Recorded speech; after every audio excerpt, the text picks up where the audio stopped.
Halo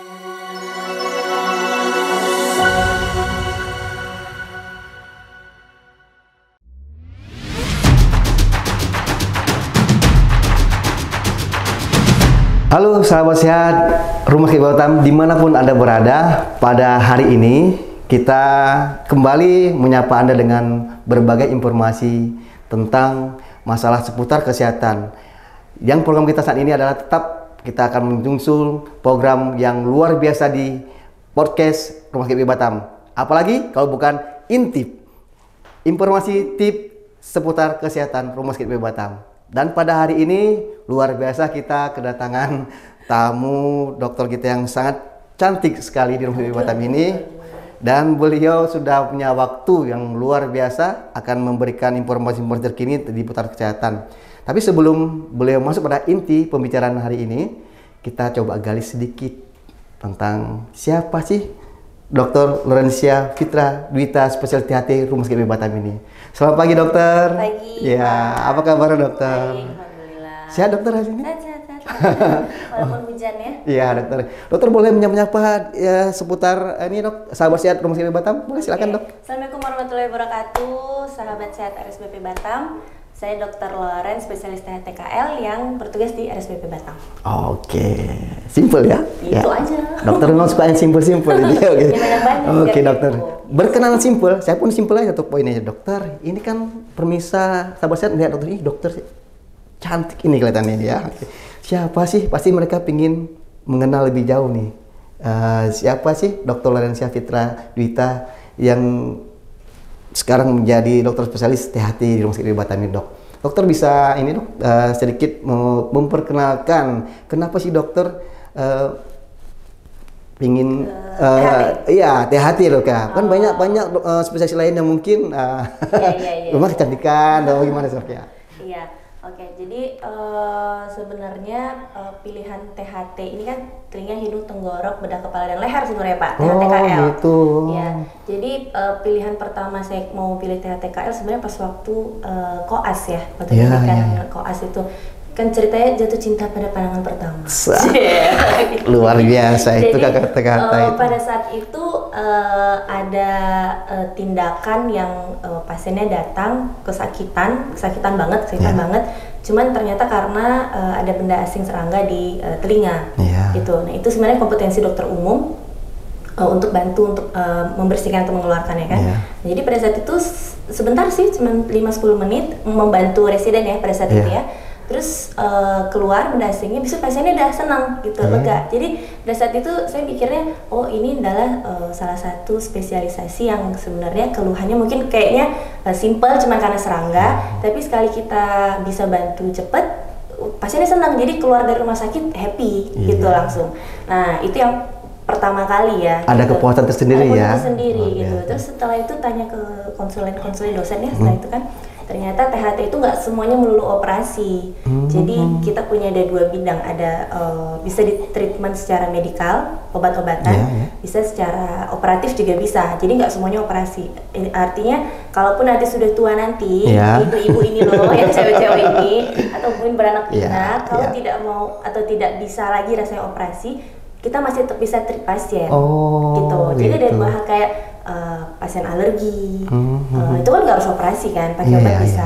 Pasien infeksi telinga, pakai obat bisa gitu. Jadi ada 2 sisi. Jadi kayaknya kalaupun menurut saya ya, kalau untuk jangka panjang, kalaupun nggak operasi kita masih bisa tetap produktif lah. Jadi sudah berapa lama dokter menggeluti profesi sebagai dokter spesialis ini dok? Oh kalau yang spesialisnya dari sekarang 2021 lulusnya, karena setelah pendidikan dokter umum sempat internship ya, dokter umum, habis itu 8 bulan kerja langsung ambil spesialis, selesai tamat 2020 akhir sih, 2020 akhir, habis itu baru selesai baru kesini. Kurang lebih hampir 2 tahun ya gitu ya. Oke dok. Ada nggak momen yang membanggakan yang perlu dokter sharing selama kalau membanggakan kayaknya masih banyak belajar cuman kalau ditanya mungkin ya pada waktu pendidikan spesialis bisa tepat waktu lah gitu itu.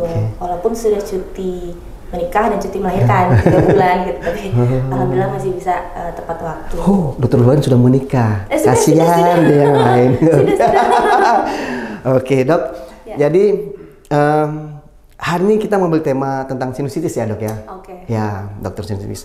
Jadi mungkin orang banyak nggak tahu bedakan nih sinusitis gejala hampir sama juga sama penyakit lain juga ya.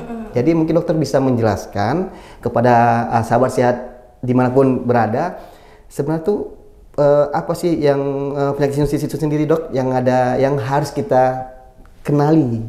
Ya. Oke, jadi kalau sinusitis ini mungkin sebelumnya kita dari artinya dulu kan, ada sinus dan itis. Sinus itu sebenarnya rongga normal di tengkorak kita. Jadi kita punya 4 pasang sinus, 1 pasang di pipi paling besar maxillaris, dekat mata ethmoid, di dahi frontal, di dasar tengkorak sphenoid. Jadi 4 pasang.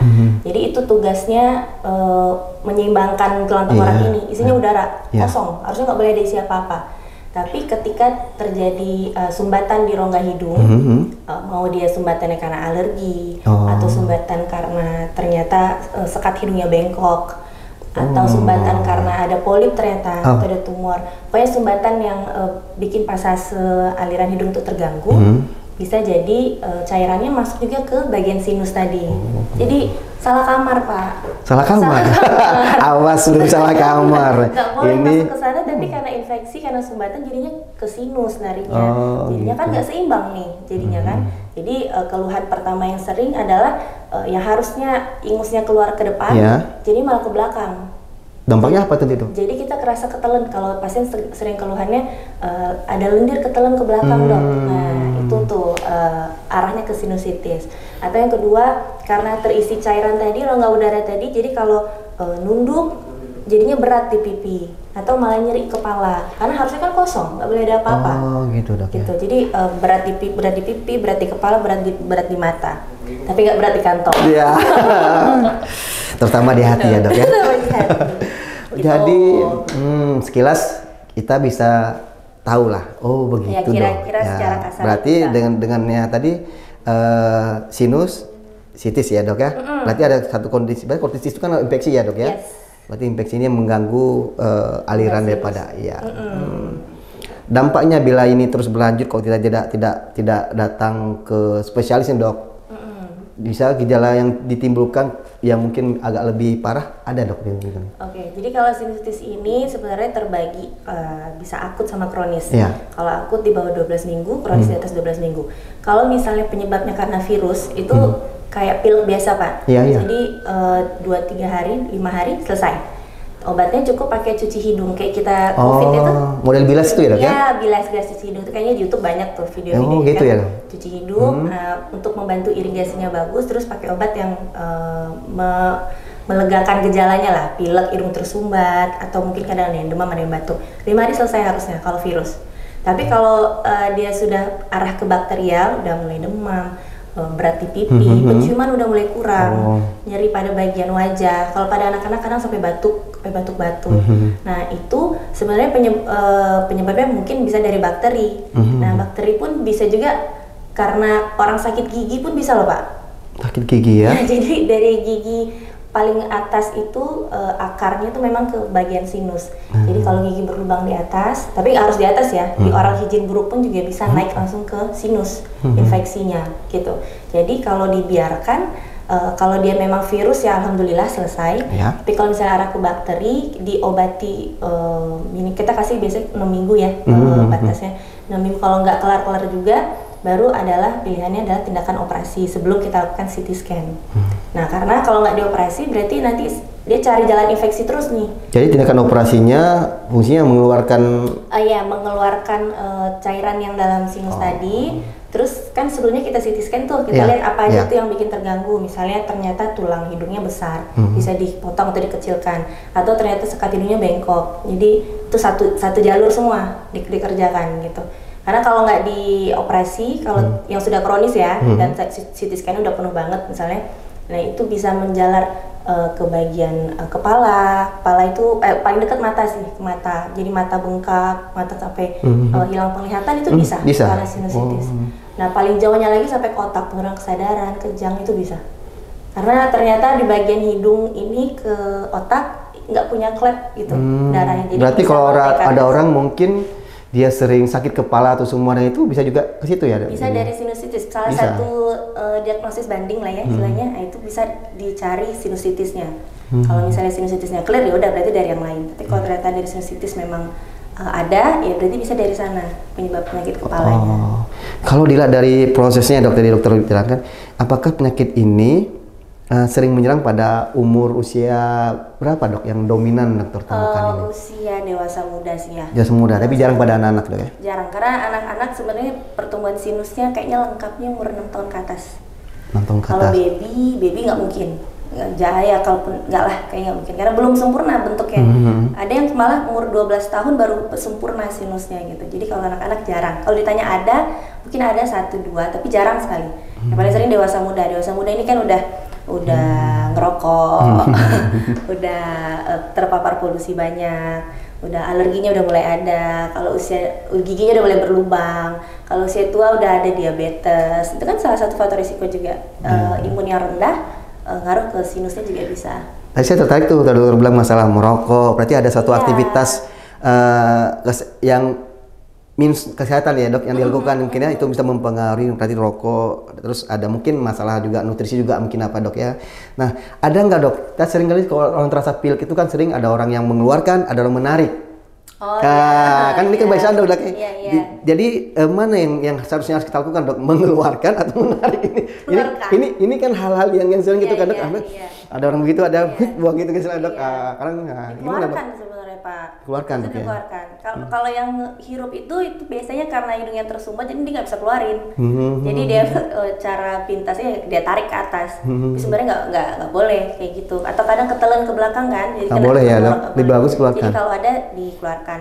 Atau makanya dibantu irigasi itu. Irigasi kan bantu ngeluarin, bukan bantu nelan. Iya. Berarti kalau kita ada misal pilek ini, pilek ya.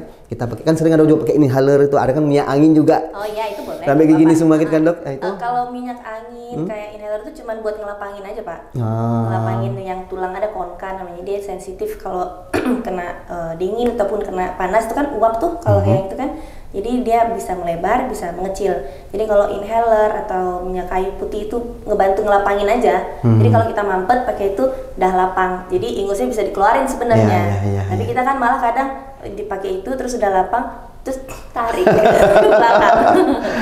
Aduh, plong deh gitu ya. Karena gunanya buat ngelapangin aja. Nah, tadi ada dikatakan penyebabnya tuh bermacam dok ya. Ada dikarenakan infeksi virus, bakteri, ya sehingga terjadi akumulasi cairan ya dok, cairan yang mungkin mengganggu alur keluar masuknya udara. Kira-kira kita untuk membedakan ya dok, membedakannya ya. Mungkin tadi ada dengan scan ya dok. Ada nggak yang membedakan dari model gejala dok? Ini penyebabnya dari polip atau dari memang infeksi gitu dok? Itu ada nggak yang membedakan? Karena biasanya kan gini kan ada sering timbul gitu ya dok.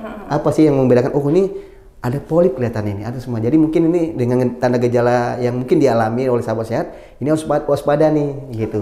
Iya. Jadi kalau misalnya karena infeksi virus atau bakteri, virus lah pertama ya. Kalau virus cepat kelar. Cepat kelar. Jadi 2-3 hari selesai. Lalu yang cepat kelar berarti ada virus. Cepat kelar ada virus. Oke, ya lanjut dok ya. Terus kalau misalnya bakteri, ya itu sampai demam, sampai sakit kepala, terus berhari-hari lama itu. Kalau karena ada jadi mungkin bedanya sinusitis kronis ini kan bisa disertai polip, bisa tanpa polip. Jadi kalau yang dengan polip, kalau dari pemeriksaan, kalau dari kita keluhan aja sih sama-sama tersumbat ya Pak, kita nggak bisa bedain. Jadi paling mungkin kalau polip makin besar dia itu makin makin tersumbat. Mungkin kita dengar pasiennya jadinya suaranya bindeng ketutup sebelah kan gitu. Cuman kalau untuk tahu dia benar polip atau enggak memang harus diperiksa. Harus diperiksa hati-hati. Setidaknya kalau dari depan aja ke dokter umum pun, puskesmas atau klinik itu masih boleh. Jadi dilihat dari depan aja nanti gambaran polip itu kan dia benjolan tapi warnanya bening. gitu. Jadi kalau di dalam hidung kita ini kan nggak kosong lompong gitu ya. Jadi ada benjolan juga yang normal, tulang normal itu warna merah sama dengan warna kulit gitu. Kadang pasien banyak yang bilang, dok saya ada polip, ternyata pas kita confirm adalah maksud dia adalah tulang normal itu gitu. Jadi dibedakan, jadi polip itu warnanya pucat, putih pucat gitu. Kalau yang tulang normal ya warna kulit normal. Jadi harus diperiksa sih ke dokter Pak buat ngelihat gitu. Jadi intinya kalau memang Anda sahabat sehat punya keluhan di seputar hidung ini, kalau memang itu sangat nyaman, sudah sering berulang, sarannya langsung hubungi dokter Loren nih. Langsung ke Rumah Sakit Batam, langsung ke Poliklinik Hati ya dok ya? Iya, supaya lebih pas gitu ya. Oke dok, ini kan kita bicara sinusitis ini, mungkin kalau orang dibilang sinusitis, ada yang sering orang dengar, ada yang jarang orang dengar. Yang tahu ya pilek, batuk karena orang sering ada semua itu dok. Nah, jika ini sudah terjadi ya dok, dia tahu sudah terdiagnosa sebagai sinusitis, tadi memang ada diberikan obat, nanti bisa, operasi. Nah, kata operasi ini sering orang membuat orang cemas ya kan. Nah, jadi dokter punya kiat atau apa sih yang mungkin sahabat saya tahu sih kalau misalnya dioperasi itu digimanain ya, apa sih yang dibedah, apa nggak mempengaruhi daripada kecantikan hidungnya tadi udah mancung jadi gitu selanjutnya. Itu pertanyaan umum banget Pak. Gitu. Dok, ini dibelah dari luar ya, gitu kan. Enggak, jadi operasi sinusitis itu sekarang udah makin canggih ya Pak ya. Di kita juga ada, di RSPP juga ada. Kita pakai endoskopi, pakai kamera. Kamera panjang kecil gitu. Jadi sayatannya, buka sinusnya segala macam itu semua dari kamera itu. Gitu. Jadi dari luar masih cakep. Berarti tidak ada sayatan ya? Sayatan luar enggak ada. Jadi kita pasiennya kan dibiusnya bius total, jadi tidur total, tidak merasakan sakit apapun. Pada saat operasi ya pakai kamera panjang itu, terus sayatan dari dalam semua, jadi pakai apakah pakai pahat atau apa semuanya dari dalam semua. Nanti setelah operasi baru ditutup dulu nih hidungnya, dua-duanya gunanya untuk nahan perdarahan supaya nggak banyak dulu. Cuman 1,5 hari kok, hari kedua pagi itu dilepas, kebanyakan udah nggak ada perdarahan itu pulang pasiennya. Jadi kalau setelah operasi di sini tuh rawatan cuma 2 hari setelah operasinya ya. Setelah operasi ya?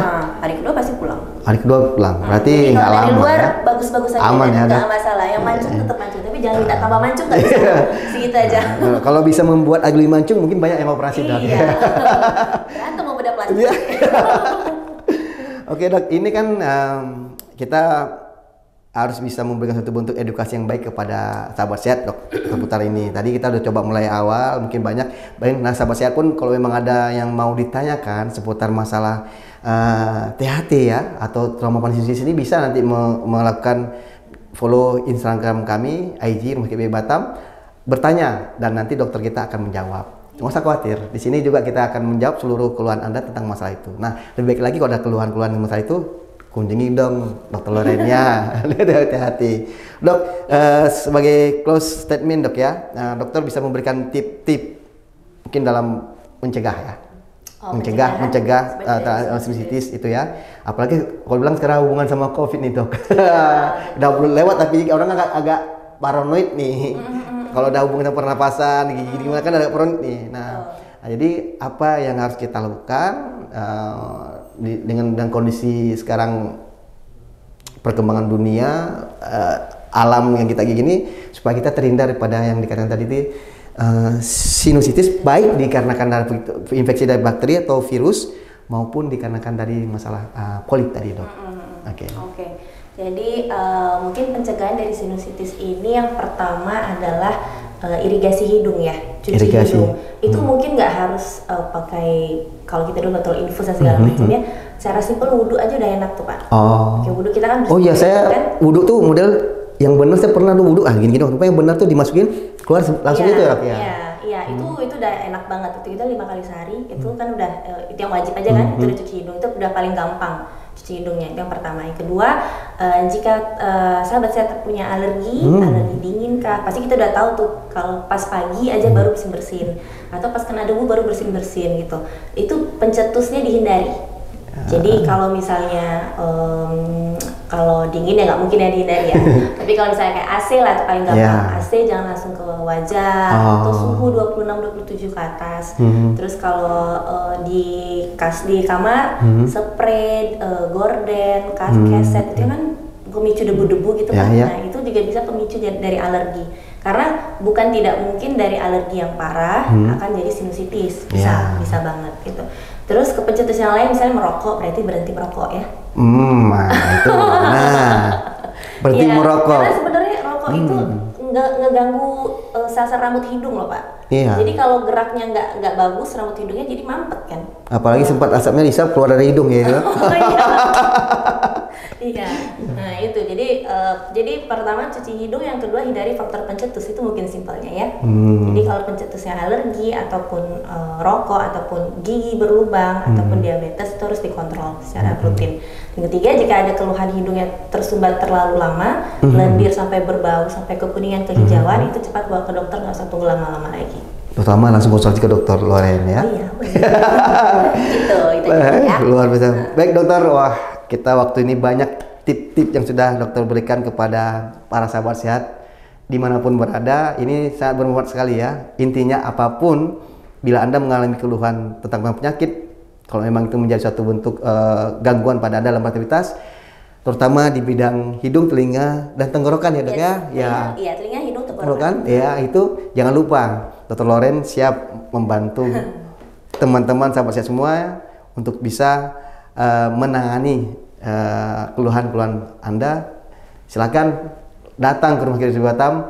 Jangan lupa ke Poliklinik THT. Ya dok. Sip. Oke, sip. Oke. Selamat sukses, selamat beraktivitas seluruh sahabat sehat yang ada di manapun berada. Kita cukup dulu tip-tip kita pada hari ini. Ketemu lagi depan. Saya Dirman dan Dr. Loren. Terima kasih waktunya dokter. Sama-sama. Ya, sampai ketemu di minggu depan. Salam, bye-bye.